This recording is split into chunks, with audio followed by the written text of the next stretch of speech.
ils peuvent les célébrer encore. Merci très chers téléspectateurs, bienvenue pour ce nouveau numéro de contribution. J'ai toujours dit qu'ils ont des milliards, ils ont des millions, ils ont détourné, ils continuent à détourner. Nous avons vous, la population, qui nous avez choisi pour vous communiquer justement dans vos maisons. C'est Christian Aliouma à la présentation de ce numéro contribution d'aujourd'hui, présenté depuis l'Afrique du Sud, ici à Durban. C'est avec plaisir justement qu'on va aborder les questions d'actualité en République démocratique du Congo.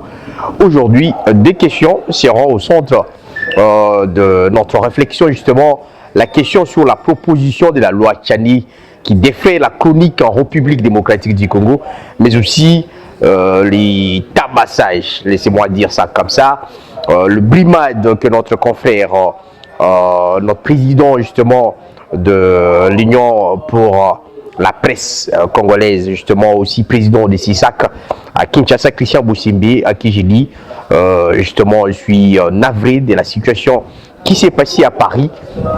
On va revenir sur ces grandes questions au cours de cette émission. J'ai dit merci à Ali Trésor qui est derrière les caméras, la magie de la belle image chez vous, c'est grâce à lui. À vous tous très chers téléspectateurs, pour vous qui vous avez pris l'habitude de suivre nos émissions, contributions chez vous, c'est donc un plaisir. Il n'est pas le moindre, c'est une figure emblématique de la presse.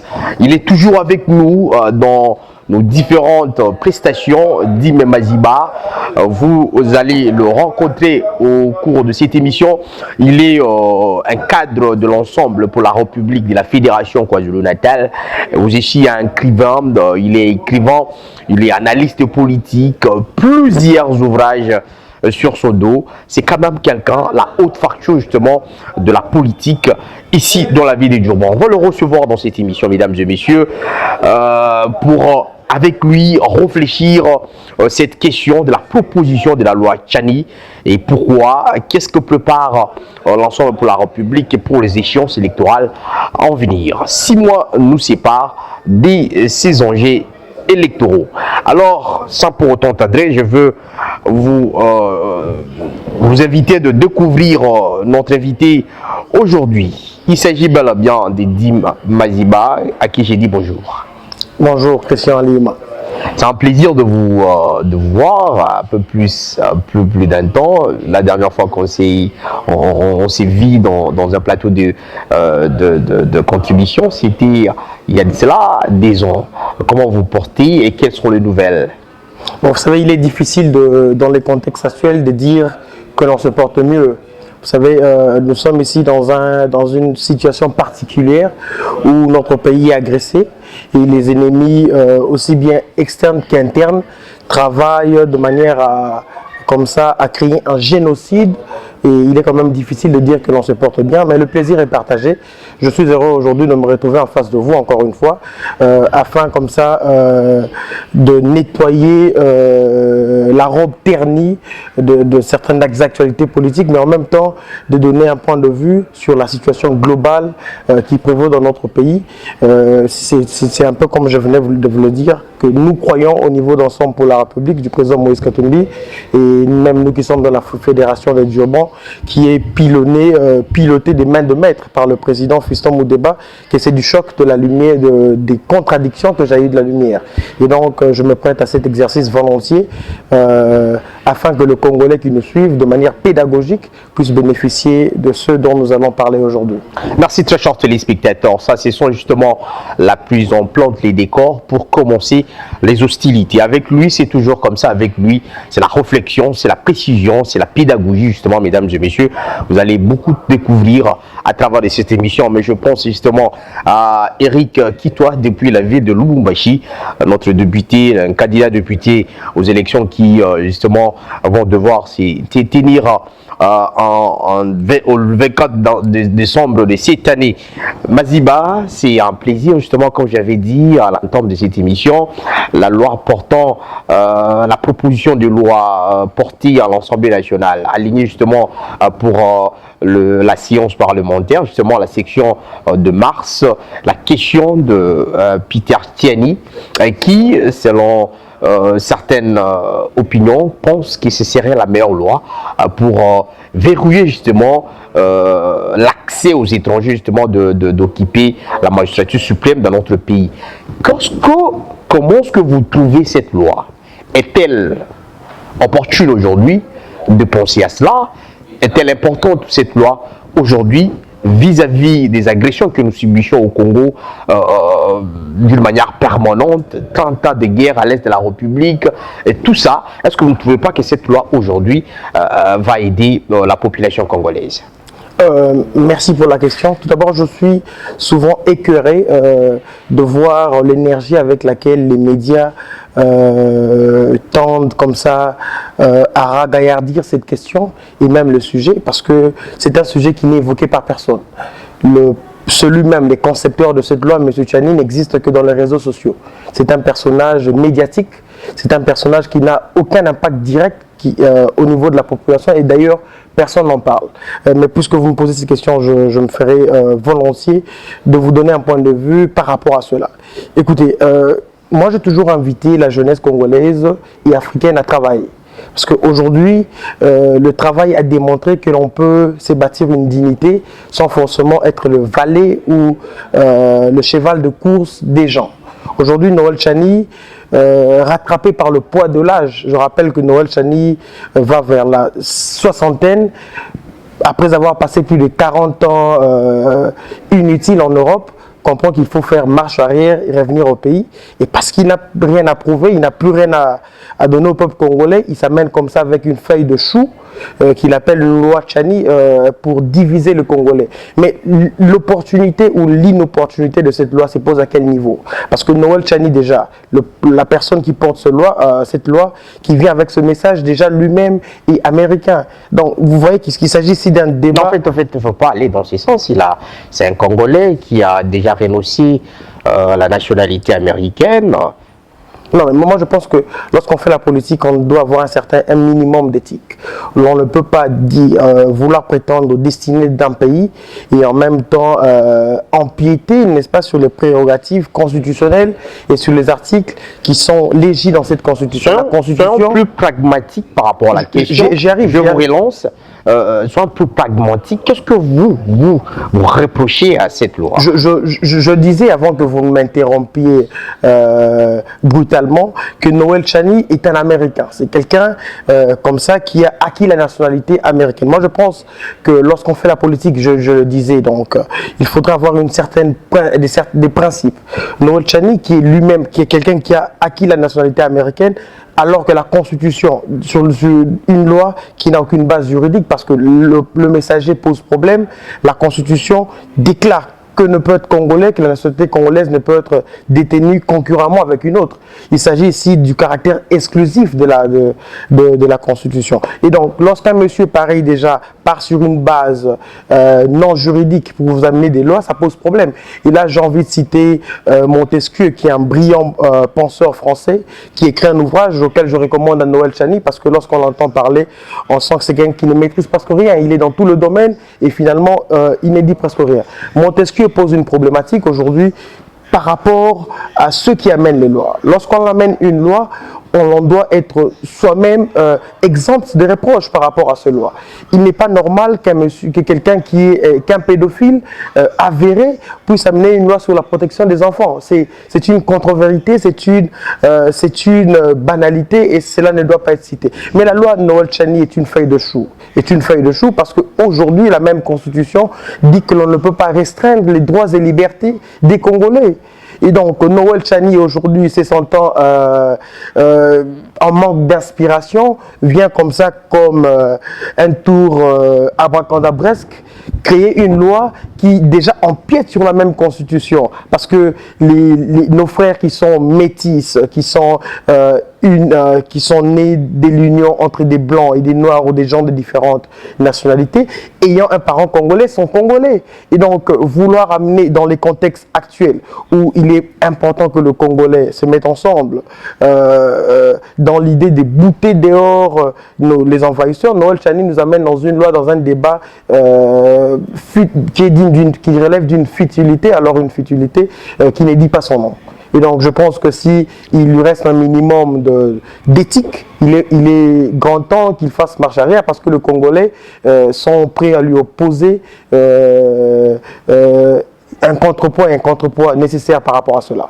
Je vais laisser les temps de vous expliquer de votre argumentaire par rapport à cette proposition de la loi qui est portée justement à l'Assemblée nationale par le député Singhi Pouloulou, que j'ai dit bonjour à passant, qui a pris l'initiative justement d'amener cette loi au niveau du perchoir de l'Assemblée.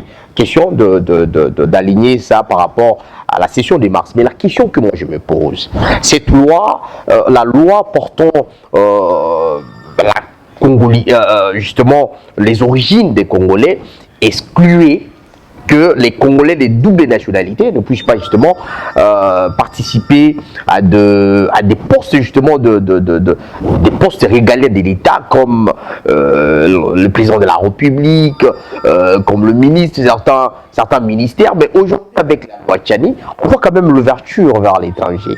On voit qu'aujourd'hui, ceux qui ont double nationalité peuvent exercer tout, ils auront la chance de postuler comme président de la République. Vous avez Sami Badibanga en 2018, dont la nationalité, le fait d'avoir double nationalité, il a été privé justement pour participer, d'être comme candidat président de la République. Mais aujourd'hui, avec la loi Tchani, il y a ouverture. Les gens de double nationalité vont participer, mais seulement il ne veut pas, selon lui, que celui qui est étranger, qui a un parent étranger, ne puisse pas devenir président de la République. Et moi, je ne comprends pas je dirais, cet acharnement à cette proposition de loi. D'où vient-elle? C'est parce que vous estimez qu'on touche à Moïse Katumbi, qu'il y a toute cette énergie que vous débalayez maintenant. Écoutez, d'abord, je ne sais pas pourquoi est-ce que vous parlez de l'acharnement. Il ne s'agit pas de l'acharnement. J'ai toujours pensé que Noël Tchani est un Congolais qui a le droit de faire une réflexion.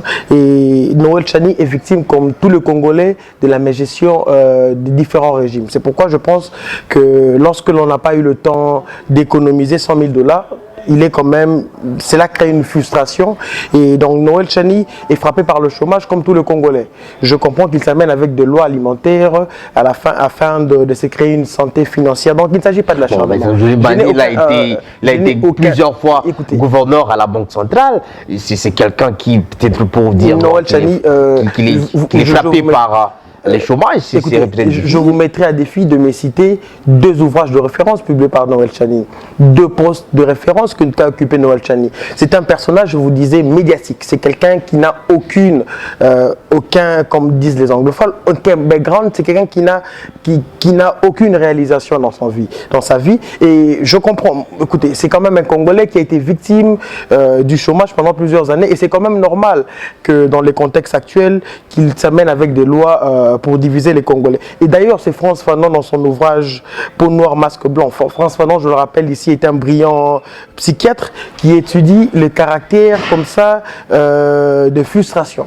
Et France Fanon explique qu'un esprit frustré ne peut que produire des lois et des idées frustrées. Donc, c'est la suite. Vous appelez Noël Tchani dans frustré. Non, mais il suffit de suivre chacune de ses apparitions médiatiques, lançant une haine viscérale envers le métier, envers les Congolais qui ne sont pas 100%. Mais la plupart des Congolais les soutiennent par rapport à cette proposition de loi. La plupart des Congolais, je ne sais pas d'où vous tirez cette estimation, je ne sais pas où est-ce que vous avez eu la pipette comme ça pour jauger le nombre de Congolais qui le soutiennent. Moi, je vous dis, nous avons des gens au Kasaï, nous avons des gens à Kinshasa, au sud Kivu, au nord Kivu, nous avons des gens au Congo. Et Noël Tchani, beaucoup ne le connaissent pas, c'est un personnage médiatique, je vous le dis. Il a demandé un débat ouvert avec le président de l'Ensemble pour la République.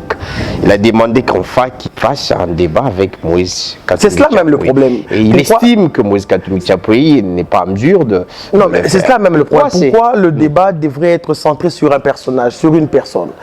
La réalité est que la personne de Moïse Katumbi dérange. C'est quelqu'un qui a bâti sa popularité par la sueur, par les actions et les réalisations. Aujourd'hui, si Noël Tchani s'amène comme ça avec une loi pour priver le président Katumbi d'occuper comme ça la magistrature suprême, ce n'est pas Moïse Katumbi qui sera affecté, ce sont les Congolais qui ont mis de l'espoir sur ces personnages, des Congolais qui estiment et qui savent que Moïse Katumbi, une fois au pouvoir, fera du Congo un Eldorado. Et Noël Tchani n'handicape pas Moïse Katumbi comme tel, parce que Moïse Katumbi n'a pas de problème d'alimentation. Ce sont les Congolais qui souffrent, ce sont les Congolais qui n'ont pas à manger. Vous êtes journaliste et vous savez qu'il y a une grève aujourd'hui au Bas-Congo où les médecins sont en train de gréver parce qu'ils ne sont pas payés, ça fait au moins 6 mois. Les médecins qui ne sont pas payés, qu'est-ce que ça amène? Ça amène des gens, des patients qui ne sont pas soignés. À Bujimaï, au moment où je parle, la population n'a pas d'eau. Alors qu'il y a la rivière Lubilaji, on peut drainer de l'eau facilement avec une bonne gestion et servir la population de l'eau. À Kinshasa, il y a un problème d'électricité. Généralement, vous ne pouvez pas passer une journée avec 2 heures d'électricité. En ce moment où je vous parle, des gens sont en train d'être machetés. Est-ce que passez-moi le néologisme, les gens sont en train d'être tués à l'est du pays, au nord Kivu et très dernièrement à Rumangabo. Au lieu de focaliser notre attention sur des Congolais, sur des questions essentielles, Noël Tchani, comme ça, nous amène avec des lois qui n'ont même pas droit d'être citées, qui nous amènent des réflexions dénuées de tout fondement. Aujourd'hui, Ensemble pour la République joue le même jeu comme Noël Tchani. On a vu votre communicateur, Daniel Safou, dans des médias au Kinshasa, dire officiellement, jouer le rôle de Noël Tchani en appelant l'inspecteur dont le travail est aujourd'hui applaudi par tout le monde, qu'il serait sénégalais, je veux bien taire le Nord. Pourquoi vos communicateurs jouent le jeu même de Noël Tchani en appelant les autres qui sont sénégalais? Vous savez, la particularité d'Ensemble pour la République, c'est le fait que nous ayons une culture de démocratie. Et ce qui n'est pas courant dans les partis politiques qui sont habitués comme ça à diviniser un personnage, à déifier un personnage. Dans l'Ensemble pour la République, nous avons les points de vue discordantes et nous voyons dans quelle mesure est-ce que nous pouvons les accorder pour le bien du Congolais. Daniel Safou est un intellectuel qui a le droit de réfléchir. C'est d'ailleurs un philosophe de formation. Il a le droit d'apporter un raisonnement. S'il réfléchissait à haute voix, je ne vois pas pourquoi on lui empêcherait. Le problème, ce serait les déclarations officielles d'Ensemble pour la République. Qu'est dit l'Ensemble pour la République sur cette question? Je pense que c'est sur cela que nous devons baser notre raisonnement. Des Congolais ont le droit de réfléchir.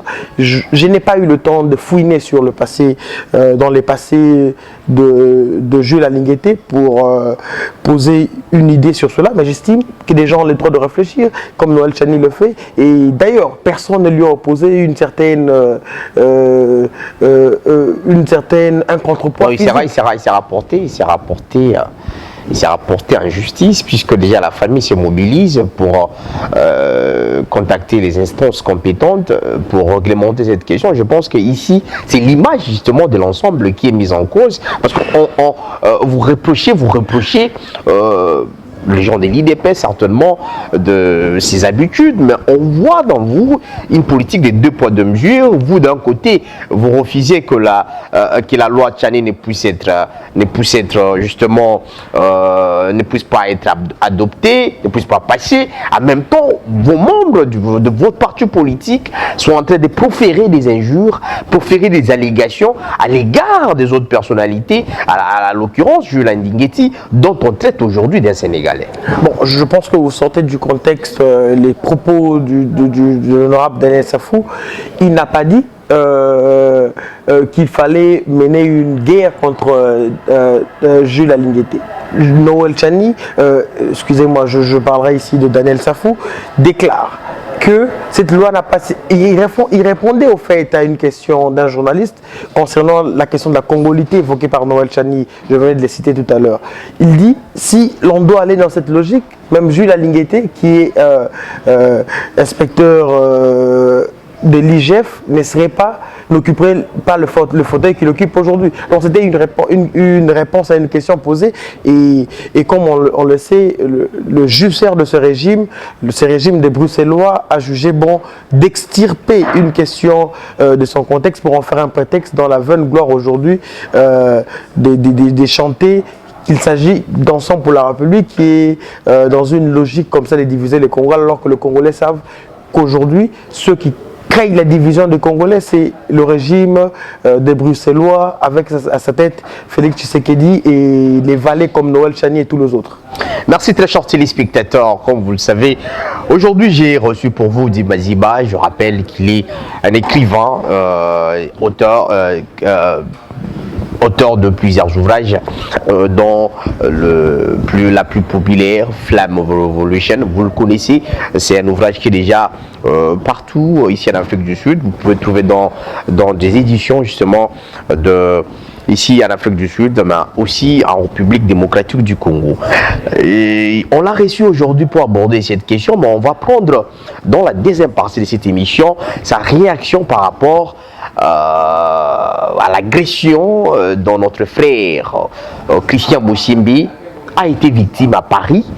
Quelle est votre analyse par rapport à cette situation qui s'est passée à Paris de l'agression contre le président des CISAC, Christian Bosimbi? Vous avez la parole. Écoutez, l'Ensemble pour la République n'a jamais été pour les violences physiques. D'ailleurs, je vous rappelle pour l'histoire qu'à chacune des fois où le peuple congolais voulait aborder dans ce sens, le président Moïse Katumbi a toujours demandé à ce peuple de se calmer parce que nous sommes des démocrates. Nous sommes des gens qui croyons aujourd'hui que le débat devrait être un débat d'idées et non un débat qui consiste comme ça à passer à tabac certains de nos compatriotes. Et donc, je vitupère comme ça cette agression physique sur la personne de Christian Bosimbi. D'ailleurs, j'ai eu à lui envoyer un message. J'espère qu'il se porte bien. Mais en même temps, je pense qu'il est important de poser une problématique. Rien ne s'est fait de manière isolée. Je pense que lorsqu'un événement politique se produit, il est de notre devoir en tant qu'intellectuel, en tant qu'acteur politique, de se poser les bonnes questions. Aujourd'hui, la violence contre des Congolais n'a pas commencé aujourd'hui. C'est quelque chose qui existe depuis bien longtemps. Et d'ailleurs, cette violence a pris des niveaux exponentielle lorsque l'UDPS était dans l'opposition. C'est d'ailleurs l'UDPS qui a instrumentalisé comme ça nos compatriotes de la diaspora afin de passer à tabac les autorités de l'époque. Vous vous rappelez pour la petite histoire que Kengwa Dondo, la mère Mende et tous les autres ont eu pour leur compte en Occident. Donc aujourd'hui, les mêmes habitudes que l'UDPS a prônées sont en train d'être répercutées et curieusement, ils sont en train de... Et curieusement, ces hédonistes, pour citer ici l'hédonisme politique, pour citer ici Jean-Jacques Rousseau dans le contrat social, ces gens dont la jouissance caractérise le régime s'en offusquent. Donc, je pense qu'il faut que nous nous posions les bonnes questions. Christian Bosimbi il n'y avait pas de raison de le tabasser, mais en même temps, cette violence a été plantée par l'UDPS et vous savez qui sème les vents récolte sa tempête. Comment dans l'avenir éviter cela? Parce qu'ici en Afrique du Sud, nous avons aussi le mouvement de combattants, de résistants. En Europe, c'est un peu partout. C'est un mouvement aujourd'hui qui vit contre justement certaines pratiques. On appelle les gens du pouvoir des collaborateurs, mais jusqu'à quand on ne peut pas créer une culture justement des dialogues. Lorsqu'on a des problèmes ici dans la diaspora, surtout nous qui sommes dans la diaspora, qui est dans notre réputation par rapport à ceux qui accompagnent aujourd'hui le République, qui viennent à 80% de la diaspora, on généralise que les gens venant de la diaspora sont justement des aventuriers, des escrocs, des voleurs. Par rapport à tout cela, est-ce qu'il n'y a pas une diaspora intelligente qui, face au problème, va permettre aux autres les temps justement des conférences débats, des journées culturelles? Quelle est selon vous votre contribution par rapport à cette écoutez, question? la diaspora, parler d'une diaspora, une diaspora intelligente à l'opposé, voire une diaspora qui n'est pas intelligente, ce serait quand même discriminer les vous avez parlé d'un système de pouvoir ici. Et ça rentre dans les cas justement de cette diaspora dont je parle. Mais justement, je pense que le qualificatif d'intelligence ici n'a pas le droit de citer. C'est plutôt des gens frustrés, révoltés par une certaine réalité politique. Ce sont des revendications politiques et je pense que nous, en tant qu'acteurs politiques, nous devons les écouter et savoir exactement quels sont les desiderata. Parce qu'il se pose un problème, j'ai envie de dire, dans la quintessence même de ces actions. On a l'habitude, comme ça, de passer en revue cela sans toucher du doigt le vrai problème. Et d'ailleurs, un proverbe burkinabé dit que le serpent s'attrape par la tête. Et donc, lorsque l'on veut tuer un serpent, on ne va pas dans la queue, il faut l'attraper par la tête. Le problème aujourd'hui, c'est que ce sont des revendications politiques qui doivent être entendues. Et ces gens disent clairement que le régime que dirige Félix Tshisekedi est un régime d'occupation, est un régime d'infiltration. Et donc, ce sont des gens qui sont allés au Congo pour s'enrichir, pour saigner à blanc les caisses de la République. Et donc, aussi longtemps que l'on aura des dirigeants tels que nous le connaissons aujourd'hui, ce problème va persister. Pour apaiser les cœurs, il faut bien qu'il y ait des gens capables qui ont eu à montrer une certaine gestion, une capacité managériale dans le passé, qui prennent le pouvoir. Et d'ailleurs, le préambule de la Constitution stipule que les différentes crises qu'a connues le Congo sont des crises liées à la légitimité. Et il se pose aussi un problème de quelqu'un qui trône dans ce pays par défi. Donc il est important que nous organisions des élections en 2023 afin de donner aux Congolais des dirigeants qu'ils méritent. Et c'est une évidence que Moïse Katumbi aujourd'hui représente l'espoir de ces Congolais, l'espoir des Congolais meurtris, l'espoir des Congolais qui ont besoin, soif de changement. On vous a connu sous l'étiquette de PPP, Parti panafricain pour le progrès. Aujourd'hui, vous êtes dans l'ensemble pour la République. Quelles sont les motivations qui ont fondé, je ne dirais pas cette transhumance, mais je dirais ces mouvements, ces changements des camps du Parti panafricain pour le progrès à l'ensemble pour la République. Vous faites bien de ne pas parler des transhumance, parce que lorsque l'on va dans la définition même de la transhumance,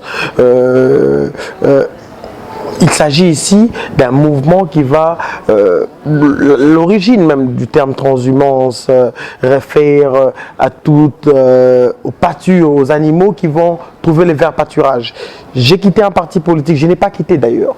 Je suis dans un parti, j'ai envie de dire, il s'agit d'un mouvement d'un parti politique de l'opposition à un autre de l'opposition. Donc on ne peut pas parler de transhumance dans ce moment-là.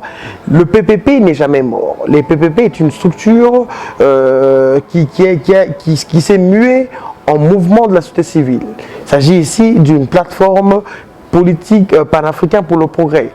Qui, d'ailleurs, je le rappelle, à l'époque déjà, nous n'avions pas voulu nous enregistrer sous le label de parti politique au Congo pour la simple bonne raison qu'il s'agissait des gouvernements d'occupation. Donc il était question de rester dans une logique de mouvement et nous sommes toujours restés dans cette logique. Aujourd'hui, avec l'effigie de Moïse Katumbi, vous avez choisi un camp. Qu'est-ce qui vous motive aujourd'hui à Moïse Katumbi? Qu'est-ce qui vous convient? La conviction aujourd'hui, d'où est-elle venue d'adhérer à l'Assemblée pour la République? Non mais écoutez, Moïse Katumbi est l'un des rares Congolais qui fait la fierté de notre pays. Dans tout le domaine, tout ce qu'il touche devient de l'or. Moïse Katumbi s'est illustré dans ce pays avec des réalisations de grandes envergures. Vous vous souvenez le pont aujourd'hui, le pont le plus long, le deuxième pont le plus long après le pont Maréchal, le pont Lualaba a été construit sur fonds propres de Moïse Katumbi. Je ne cite pas ici les différentes réalisations. Propre du gouvernement provincial. Non mais faire une différence. Et les projets, justement, dont le gouvernement provincial a né l'émanateur. Écoutez, j'insiste qu'il s'agit de fonds propres de Moïse Katumbi. D'ailleurs, son salaire comme gouverneur de province, il ne le percevait pas. Le salaire allait directement dans un compte d'une ONG d'handicapés. Moïse Katumbi n'a jamais perçu son salaire. Donc, je vous parle ici de fonds propres de Moïse Katumbi parce qu'avant, il a existé avant le poste de gouverneur de province. Donc, j'insiste qu'il s'agissait des fonds propres de Moïse Katumbi, de la fondation Moïse Katumbi. Je suis en train de vous dire que s'il faudrait citer les différentes réalisations de Moïse Katumbi, on passerait toute une éternité. Mais là, je vais vous relancer, Maziba. Je rappelle très chers téléspectateurs, Maziba, il a un cadre de l'ensemble pour la République que nous avons réussi pour vous, pour apporter solution. Moïse Katumbi s'aligne dans la ligne des batailles. Ça, c'est la troisième partie de notre mission. Il veut prendre la tête de la nation, il veut gouverner la République démocratique du Congo. Sur base de quelles compétences qu'il a lui, sur base de quelles réalisations il a pu faire pendant les 15 ans qu'il a été comme gouverneur justement au Katanga. Qu'est-ce qu'il nous a laissé de plus merveilleux qui aujourd'hui nous pousse la plupart des Congolais à croire qu'il serait un bon président de la République? J'étais en train de vous dire tantôt qu'il parlait de réalisation de Moïse Katumbi. Nous allons passer des émissions à émissions. Il est quand même difficile comme ça d'abréger de manière in extenso le bilan de Moïse Katumbi. C'est quelqu'un qui a été à la tête de la province du Katanga pendant 10 ans et il est difficile comme ça d'étayer en quelques minutes différentes réalisations. Les Congolais s'en souviennent. Je suis en train de parler de quelqu'un, je citais donc, qui a eu à construire sur fonds propres le deuxième pont le plus long de la République. Il s'agit ici d'un pont aux conditions modernes qui aujourd'hui est l'un des rares ponts d'ailleurs aujourd'hui qui peuvent répondre. On m'en a cité 2 œuvres aujourd'hui qui soient. Mais il n'y a pas que 2. Je vous rappelle que l'université construite par Moïse Katumbi aujourd'hui, l'une des figures est une université, l'université Katumba Mwaké est une université aujourd'hui qui, en termes des conditions, est une université qui réunit plusieurs conditions internationale. Et moi, j'ai toujours pensé que l'éducation aujourd'hui est un facteur clé pour le développement d'un pays. Parce que contrairement à toutes ces petites réalisations de ce régime, qui n'en est pas un, Moïse Katumbi a investi dans l'éducation des enfants. Quoi de plus important que d'investir dans les universités, dans les réflexions des écoles. Je vous cite l'université Katumba Mwaké parce que un pays, et là j'ai envie de citer un grand penseur haïtien du nom de Antoine Dupestre qui dit que l'éducation aujourd'hui explique le développement des pays. Donc, tout pays qui est développé aujourd'hui est basé sur une éducation. Et Moïse Katumbi n'a jamais ménagé d'efforts lorsqu'il s'agit d'aider les Congolais. Et il n'y a pas que ça. Aujourd'hui, je vous parle du pont, je peux vous en citer plein d'autres lorsqu'il s'agit des réflexions, des écoles. Est-ce que vous savez que Moïse Katumbi ne s'est pas limité qu'au Katanga? C'est cela même le caractère de Moïse Katumbi. Et cela répond à votre question, pourquoi est-ce que nous avons choisi Moïse Katumbi? Voilà. Très récemment, permettez-moi, très récemment, l'année passée, Moïse Katumbi a réhabilité l'hôpital de référence de Kouilou. Un hôpital qui était utilisé, un hôpital très populaire mais qui n'avait pas de blocs opératoires. Donc cette réflexion aujourd'hui est l'œuvre de Moïse Katumbi. Donc il est quand même difficile de vous citer toutes les réflexions de Moïse Katumbi. Si vous voulez, on peut consacrer une émission par rapport à cela. Mais on peut toujours y aller parce que Moïse Katumbi aujourd'hui, aucun acteur politique de ce pays, depuis les 3 dernières décennies, n'a fait ce que Moïse Katumbi a fait dans sa province. Et je rappelle qu'il les faisait en tant que gouverneur. Merci mesdames et messieurs, très chers téléspectateurs. Je crois que nous allons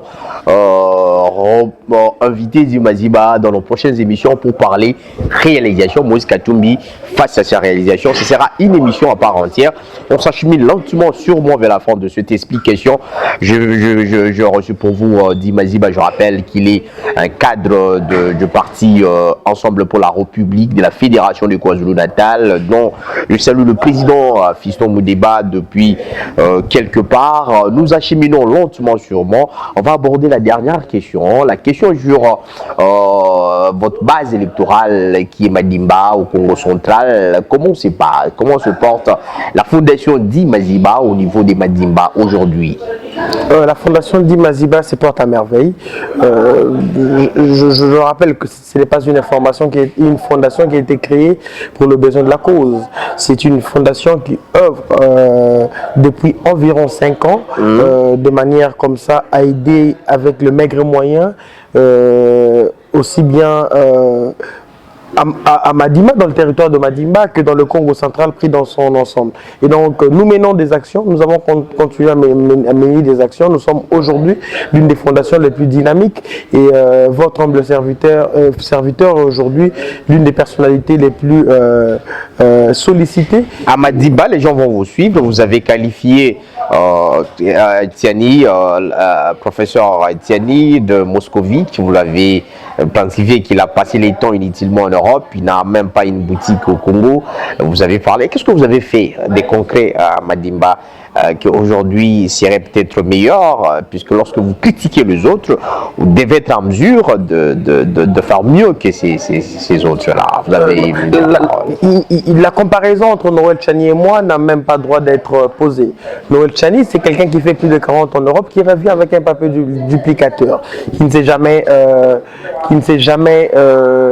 investi pour le bien de la population. Non, je suis à l'extérieur du pays. À référence des théâtres Moscovite. Noël Tchani, justement, Moscovite, le fameux Congolais qui revenait qui venait de Moscou et qui a passé plus de 35 ans en Europe, qui est revenu avec beaucoup d'ouvrages, et c'est pratiquement Noël Tchani. Lui qui dit être docteur en économie, n'a jamais été capable de créer une seule entreprise. C'est cela même, c'est pourquoi nous insistons. C'est pour ça que je pose la question par rapport à qu'est-ce que vous avez fait concrètement à Madimba, parce que là, vous n'êtes pas dans la majoire, vous n'êtes pas au pouvoir, parce que les discours que vous tenez aujourd'hui, demain, je suis certainement, lorsque vous allez occuper des postes de responsabilité, vous allez le changer. Qu'est-ce que vous avez fait aujourd'hui en étant aussi de la diaspora? Qu'est-ce que vous avez fait par rapport à cette population de Madimba qui, vous comptez certainement leur vote aux échéances électorales prochaines? La population de Madimba aujourd'hui connaît ce que représente pour elle la fondation d'Imaziba. Nous avons à notre actif plusieurs réalisations.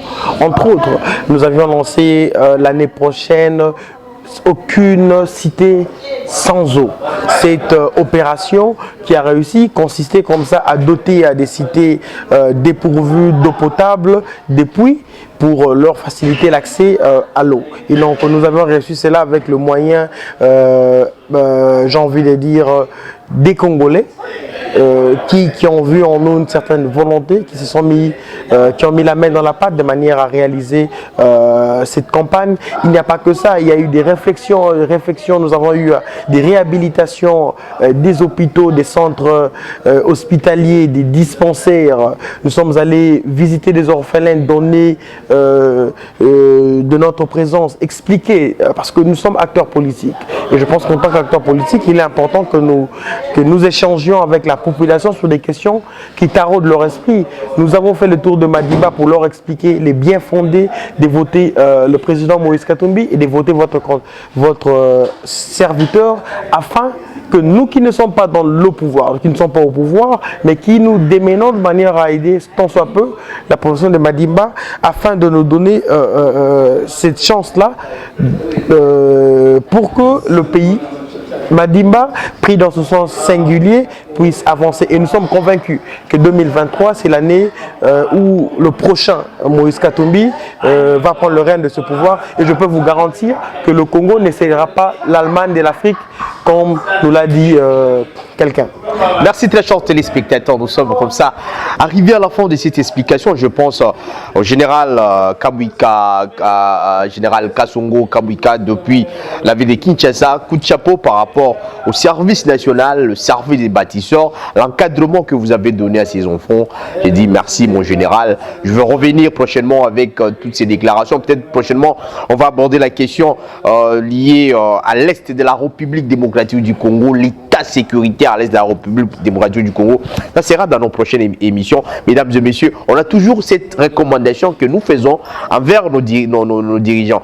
Aussi longtemps que vous, très chers population, vous qui nous suivez, que les acteurs politiques ne nous donnent pas les routes, la stabilité, cela veut dire la stabilité de notre territoire. Pas question de fluctuation, les sécurités puissent partir, l'eau et l'électricité. Il faut vous assurer que ces gens-là ne sont pas venus pour vous. Et lorsque nous irons au perchoir, aux élections, soyons matures, n'écoutons pas ces politiques, parce que lorsqu'ils viennent, ils viennent avec des langages tels que je vais faire pour vous ceci et cela, mais une fois au pouvoir, ils changent des discours. Monsieur Dim Maziba, je pense que vous allez faire l'expression, l'exception de ce que je viens de dire, votre mot de la fin par rapport à cette explication d'aujourd'hui. Il sera difficile de parler de monde de la fin parce que il y a beaucoup à dire, mais j'aimerais quand même conclure par une citation de Marcus Garvey. Et cette citation est citée dans son ouvrage et reprise dans son ouvrage Philosophy and Opinion, qui a été traduit dans sa version anglaise comme Un homme et sa pensée. Marcus Garvey dit: travaillons pour que le développement de notre pays, de notre communauté devienne effectif. La pauvreté d'aujourd'hui peut se transformer en richesse de demain si nous travaillons. Et j'invite ici par cette citation la population congolaise, le peuple africain, celui des Madimba, à ne pas se laisser comme ça emporter par les découragements. La province du Congo central qui est très mal gérée par Guy Bandou aujourd'hui, c'est un moment passager. Nous travaillons de manière à ce que vienne un gouvernement qui va apporter des changements aux questions qui turlupinent le peuple congolais, et nous y croyons parce qu'avec Moïse Katumbi, nous croyons que le développement est réel et nous y arriverons. Merci à De Parla Sotal qui nous a donné l'hospitalité justement de passer cette émission ici. Je dis merci à Papa Joshua, les directeurs de Onela TV, à Papa Moïse, l'initiateur de cette grande chaîne Onela TV, à vous tous les chers téléspectateurs qui avez pris confiance à nous suivre. Restez branchés. L'unique façon de nous soutenir, c'est de vous abonner, d'aimer et de partager au maximum notre émission. Je crois que bienvenue Kango nous suit depuis Dubaï. Merci à vous, vous qui nous suivez à Brésil, vous qui êtes aux États-Unis. Si vous avez des opportunités, vous avez des questions, vous avez des suggestions, n'hésitez pas à le faire sur le numéro qui est sur le bord de vos écrans. Christian Alioum a été à la présentation. Je vous dis bye et à la prochaine.